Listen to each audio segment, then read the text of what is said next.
At 3:18 p.m. local time, deep in the Caribbean Sea, the ocean looked almost unnaturally still. No whitecaps, no storms in sight. Just long, slow swells moving beneath a clear sky. From a distance, it could have passed for an ordinary transit, one of many carried out each year by U.S. Navy carrier strike groups in international waters. But inside the Combat Information Center, the mood had already shifted. A radar operator leaned forward and spoke in a steady voice. New surface contacts. Multiple returns, bearing 260. On the large digital display, blips began appearing one after another. First one, then 3, then more. Within seconds, the number settled at 8. 8 surface vessels.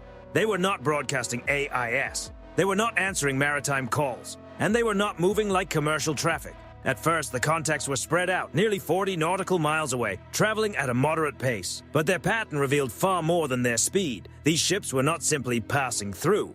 They were converging. On the bridge of the U.S. aircraft carrier, the officer of the deck received the update without showing any emotion. He had seen this kind of behavior before. Shadowing, signaling, calculated maneuvering that stopped just short of direct confrontation. But 8 ships was different. That was not routine. The carrier held course and speed. No turn, no hesitation. Around it, the rest of the strike group stayed in formation. Destroyers remained on escort. Sensors swept the horizon. Aircraft sat motionless on the flight deck above. At 3:21 p.m., the radar picture changed again. The Venezuelan warships, now identified by hull profile and radar signature, had picked up speed. Their formation was tightening. What had started as a loose spread was now compressing into 2 separate approach lines. A classic pincer, still no radio calls, still no signals, just steel hulls slicing through calm blue water, closing the distance mile by mile. Inside the carrier's CIC, no one moved quickly. That was by design. Every course adjustment made by the Venezuelan ships was logged. Every radar sweep was recorded. Every moment was marked down to the second. The rules of engagement were simple. Observe, document, de-escalate. No warnings unless absolutely necessary. No visible show of strength unless provoked. At 3:24 p.m., the nearest Venezuelan vessel crossed inside 30 nautical miles. That was the point where the situation stopped feeling theoretical. The carrier's long-range sensors shifted priority. Surface tracking became tighter. Electro-optical cameras zoomed in, bringing details into focus. Gun mounts, bridge windows, crew moving across the decks. These were not fishing boats. These were not patrol craft on a routine run. 8 armed warships were deliberately closing on a U.S. aircraft carrier. Above, on the flight deck, no alarms rang out. Sailors continued working with the kind of calm that comes from training, not from being unaware. But below, in the nerve center of the ship, the countdown had begun. At 3:27 p.m., the Venezuelan ships accelerated again. 20 knots, then 22. Their wake stretched longer behind them. The geometry became sharper. One group angled toward the carrier's starboard quarter. The other moved wider, threatening to hem the formation in without ever stepping over a clear legal boundary. It was pressure without contact, presence without invitation. The captain was informed. He gave a single nod. "Maintain course," he said. "Log everything." No threats, no raised voices, just procedure. Because everyone in that room understood the same reality, 8 warships do not move like this by chance. Somewhere beyond the horizon, choices had already been made. And whatever signal Venezuela intended to send, the U.S. Navy was about to answer in its own way. Not with words, with patience, precision, and restraint. The carrier did not turn away, and the next few minutes would decide whether this would remain a tense encounter or become something far more serious. By 3:30 p.m., there was no more ambiguity. On the main tactical display, the 8 Venezuelan warships had dropped any appearance of random movement. Their tracks made the picture unmistakable. 2 separate surface groups were tightening their angles, reducing space, shaping the sea around the carrier strike group like closing jaws. This was not curiosity. This was intent. The nearest ships were now inside 25 nautical miles, holding just over 20 knots. Not rushing, not charging, moving with discipline and control.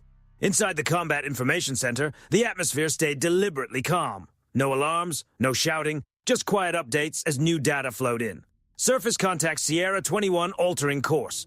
Bearing change confirmed. CPA decreasing. Closest point of approach. That was the number that mattered now. The Venezuelan ships were not aiming to collide. They were aiming to be felt. Closing in just enough to apply pressure without crossing the line that would demand an immediate reaction. It was classic gray zone behavior, close enough to provoke, distant enough to deny escalation. On the bridge, the carrier stayed on heading. That decision mattered. When an aircraft carrier changes course under pressure, it sends a message whether intended or not. This message was clear. We are not reacting. At 3:33 p.m., long-range optical systems locked in, high-resolution cameras tracked hull numbers, deck activity, even crew movement. Every frame was time-stamped. Every second was archived. This was no longer just an encounter at sea, it was documentation. The Venezuelan ships kept closing. At 20 nautical miles, one of the lead vessels adjusted its angle slightly. Only a few degrees, but enough to draw attention. The change pointed its bow more directly toward the carrier's projected path. Not a direct intercept, not an open threat, but not accidental. Inside the CIC, an electronic warfare specialist flagged a new development. Intermittent surface radar sweeps had been detected. Low-power search mode. Not targeting radar, but active. Someone on the Venezuelan side wanted a clearer picture. The U.S. response was immediate, though invisible from the outside. Sensors shifted priority. Electronic surveillance systems began collecting every emission, frequencies, pulse patterns, timing. Everything was logged without any outward sign of concern. At 3:36 p.m., the Venezuelan formation tightened once more. The two surface groups now formed a loose arc ahead of the carrier's starboard side, narrowing maneuvering space while staying just outside the range that would force direct warning calls. It was choreographed, and it was deliberate. Yet on the flight deck, nothing changed. Aircraft remained parked. Deck crews moved with measured efficiency. To anyone watching from afar, the carrier might have seemed almost indifferent. But beneath the surface, the ship was fully alert in every way that mattered. That is the quiet advantage of a carrier strike group. No single ship has to respond emotionally. No captain has to improvise. Every movement is shaped by doctrine refined over decades, written for moments exactly like this. At 3:38 p.m., the nearest Venezuelan vessel crossed inside 15 nautical miles. That distance carried weight, close enough for visual identification without optics. Close enough for sailors on deck to see each other through binoculars. Close enough to send a message without a single shot. Still, the carrier did not turn. No warning shots, no radio challenges, no escalation, only patience. The Venezuelan ships held speed, held angle, held pressure. And in doing so, they revealed something important. They were expecting a reaction, a course change, a warning, maybe a visible show of force. What they got instead was silence. And at sea, silence can be more unsettling than noise. Because when a U.S. aircraft carrier does not react, it usually means one thing. Every option has already been considered. As the clock approached 3:40 p.m., the encounter moved beyond signaling and into something much more dangerous. A test of resolve, where the next move could decide whether this remained a standoff or turned into something else entirely. At 3:41 p.m., the situation crossed a quiet but unmistakable threshold. The Venezuelan warships were now inside 12 nautical miles. That changed everything. In naval terms, this was no longer distant shadowing. It was close proximity. Near enough that intent mattered more than explanation. Near enough that even a small mistake, an unexpected turn, a sudden burst of speed could create consequences neither side could easily take back. Inside the carrier's combat information center, the tone remained controlled, but the tempo increased. CPA update, a watch officer called out. Closest contact now projected under 7 nautical miles. The Venezuelan formation had tightened yet again. 2 ships held steady off the carrier's starboard bow, while the others fanned out just wide enough to complicate maneuvering without fully committing to a block. It was pressure applied with restraint, deliberate, calculated, designed to force a response. But the response never came. On the bridge, the carrier's captain stood still, eyes fixed on the horizon. He did not need to say anything. The doctrine spoke for him. Maintain course, maintain speed, maintain legitimacy. At 3:43 p.m., one Venezuelan ship introduced a new variable. Its radar emissions changed. Still low power, still not targeting mode. But the sweep narrowed. It was no longer broad and general. It had become more focused. The signal was brief, almost cautious, but inside the CIC, everyone noticed. They were looking harder. The electronic warfare team tagged the emission instantly. Frequency, pulse, repetition, bearing. Everything captured. Everything stored. No alarms sounded. No countermeasures were activated. The carrier gave no outward acknowledgement. That silence was intentional, because escalation is not only about weapons, it is also about psychology. The Venezuelan crews could now see the carrier clearly. The towering island, the massive flight deck, the escort ships holding station with flawless discipline. What they could not see was any hint of uncertainty. At 3:45 p.m., the nearest ship edged even closer, 6 nautical miles. From that range, individual sailors could be seen through binoculars. Faces, movements, small gestures. Men standing watch beneath the Caribbean sun. This was usually the point where encounters like this changed direction. A warning call, a flare, a sharp course correction. None of that happened. Instead, the carrier strike group made a different kind of move. Quietly, with no announcement, readiness shifted. Deep inside the ship, flight crews began moving with greater purpose. Not scrambling, not rushing. Simply transitioning from passive readiness to active preparedness. On the escort ships, sensors synchronized. Tracking solutions became tighter. Nothing aggressive, just precise. And through all of it, the carrier remained steady, cutting through the water on the same heading it had held from the start. That was the message. You can approach, you can posture, but you do not move us. At 3:47 p.m., the Venezuelan formation hesitated. It was subtle, almost impossible to notice unless you were watching the data closely. One vessel slightly reduced speed, another drifted just off its previous bearing. Not a retreat, not yet. But that was the first clear sign of hesitation. The pressure they had tried to build was not getting the result they wanted. Instead of forcing a reaction, they had moved in close, exposed themselves fully, and placed their ships under the complete sensor coverage of a carrier strike group that still had not revealed its next move. At 3:48 p.m., the captain made the first visible move of the entire encounter. It was not a threat. It was not a demand. It was simply a choice. Launch the helicopter. Within moments, the deck crew brought the MH-60R to life. Its rotors began turning slowly, then faster, beating the air into a deep, growing thrum that carried across the water.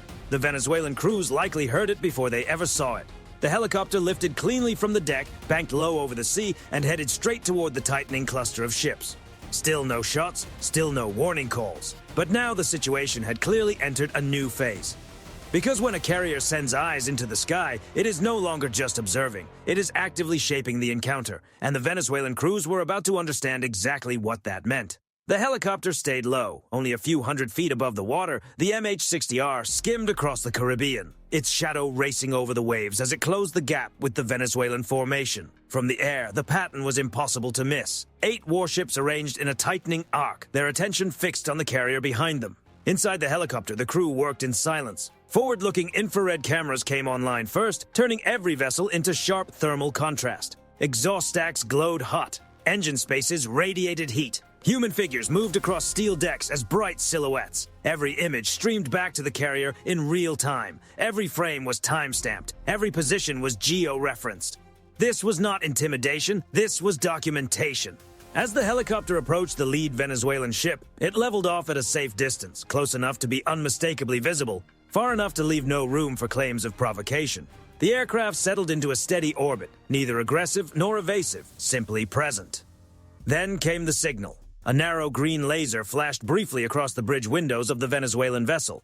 Non-lethal, but impossible to ignore. The maritime equivalent of a firm knock on the glass. The reaction was immediate. Movement broke out across the deck below. Crew members looked upward. Hands rose to shield their eyes. Binoculars came up quickly. From the helicopter's optics, faces were now clearly visible. Alert, surprised, suddenly aware that every move was being captured from above.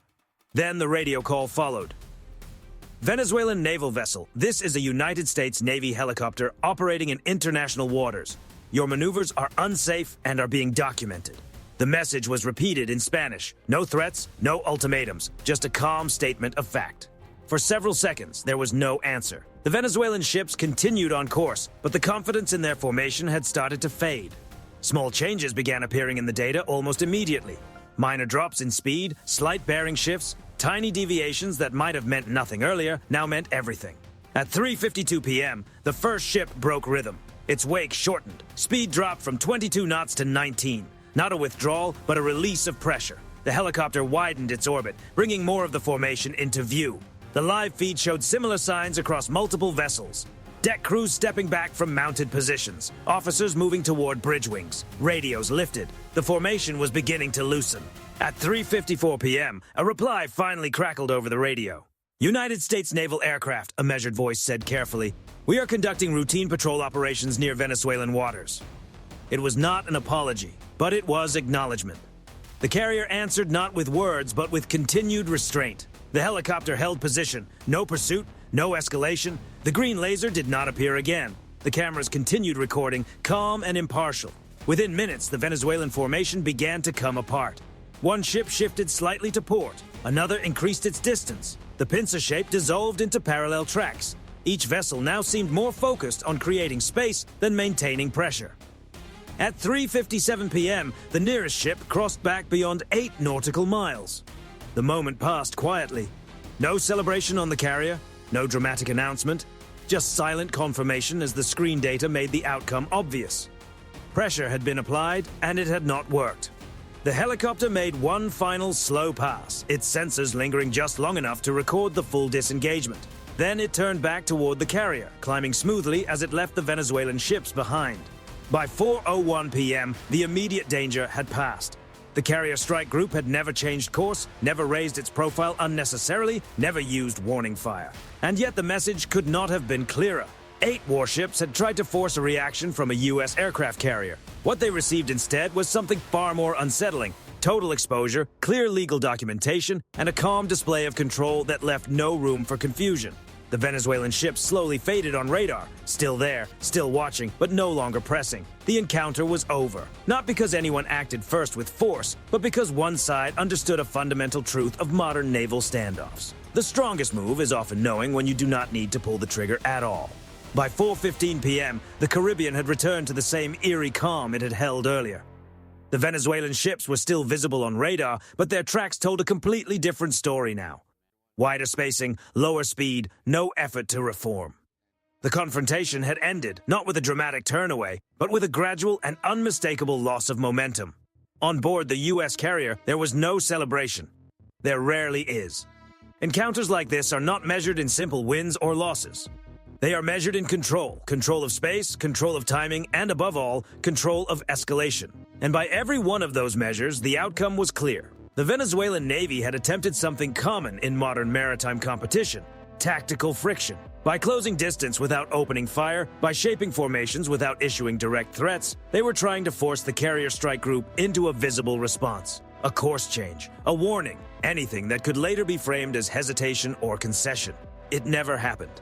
The U.S. response followed a doctrine shaped by decades of real encounters at sea. Observe first. Record everything. Maintain legitimacy under international law. Escalate only when escalation becomes unavoidable. That discipline mattered. At no point did the carrier deviate from its planned transit.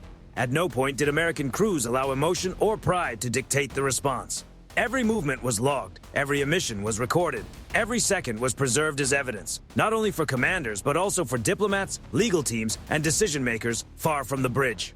This is what modern naval power often looks like. It is not about who gets closest. It is not about who sounds louder on the radio. It is about who controls the story once the ships separate. The Venezuelan ships left the encounter with little to show except footage of themselves pressing in, then easing off. The U.S.